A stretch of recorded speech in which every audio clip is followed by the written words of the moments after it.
Mr. Chair, thank you, Senator Carper, as well. So I can do exactly that, participate in this hearing and fulfill my uh, duty to preside over the Senate session. Also want to thank Secretary Mayorkas for his service and his leadership at this very challenging time for the Department of Homeland Security and better balancing the multiple objectives. Yes, maintaining safety and security at the border, along the border, I should say, but also respecting our nation's asylum and humanitarian laws in the midst of a global health pandemic, which, the Delta variant is, causing us to, or reminding us that we're not out of the woods of the COVID-19 pandemic quite yet. But wanted to raise questions and issues on a different topic.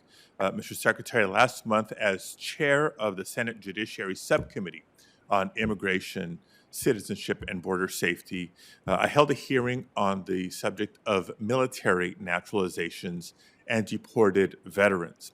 We heard from veterans and advocates on how difficult it became under the Trump administration for military naturalizations to occur. We're talking about eligible immigrants.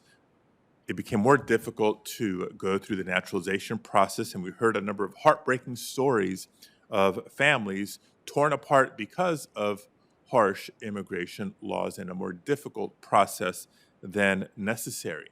I had a chance to meet some of the new citizens personally on July 1st when I spoke at a naturalization ceremony aboard the USS Iowa in Los Angeles.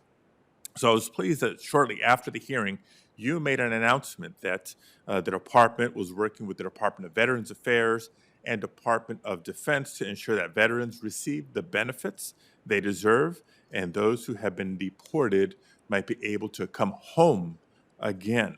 My question is this. In the coming weeks, I understand that a number of reviews will be conducted on cases of deported veterans, and DHS will solicit feedback from stakeholders.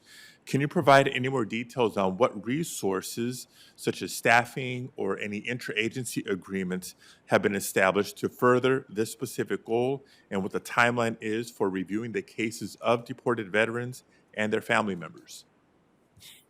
Senator Padilla, thank you for your kind words at the outset and also for your dedication to this issue, which is so important not only to the Department of Homeland Security, but to our country, that veterans are appropriately respected for their extraordinary service to us.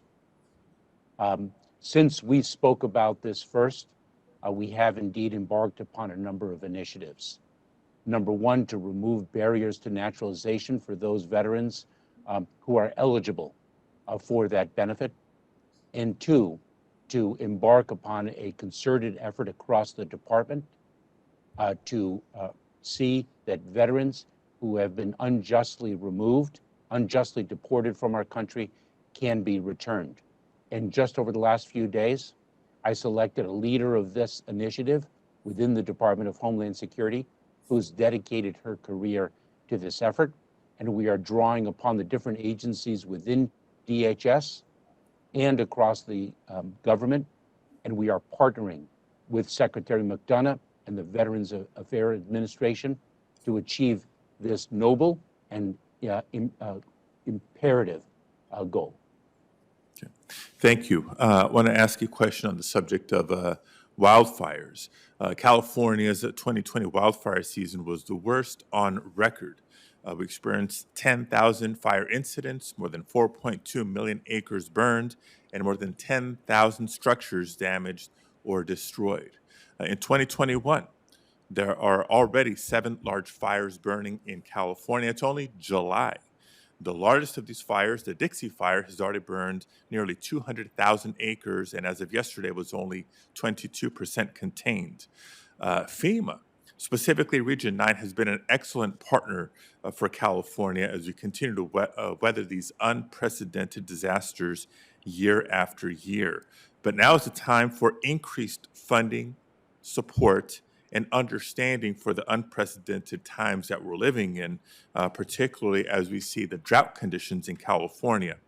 Mr. Secretary, what resources does the Department of Homeland Security need to ensure that FEMA is adequately supported so they're not just responsive to wildfires when they happen, but can also work with state and local partners in the off-season to support mitigation efforts to reduce the chance of devastating fires? Senator, I had the opportunity to speak not only with Governor Newsom, but governors across the country in a bipartisan way at a summit hosted by President Biden on this very serious concern. We no longer have fire season. In light of climate change, we are seeing fires year round.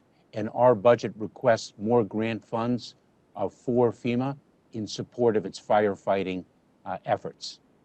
And that is critical. In addition, our Office of Science and Technology is working on innovative technology to best detect the probability that a fire will start within an approximate period of time and be able to assess the potential magnitude of that anticipated fire. We are using technology and we are seeking resources to fund our state and local tribal territorial partners. And our budget requests additional funding for this purpose. Thank you, Mr. Secretary. And just in closing, I mentioned your leadership and approach at the outset of my comments. Just three of the many concerns I'm sure you have to weigh: safety and security, of course, public health during a global health pandemic, respecting our nation's and international humanitarian and asylum laws, and more. Clearly, these are policies that are not mutually exclusive, but have to work well together. Any comments on your philosophy and your approach to this job? Senator, our commitment is to be a nation of laws, laws of accountability, laws of humanitarian relief, to respect the dignity of the individual. And I think you put it so powerfully and aptly that these are not mutually exclusive of one another. And I appreciate that. So, thank you, Mr. Secretary. Thank you, Mr. Chair.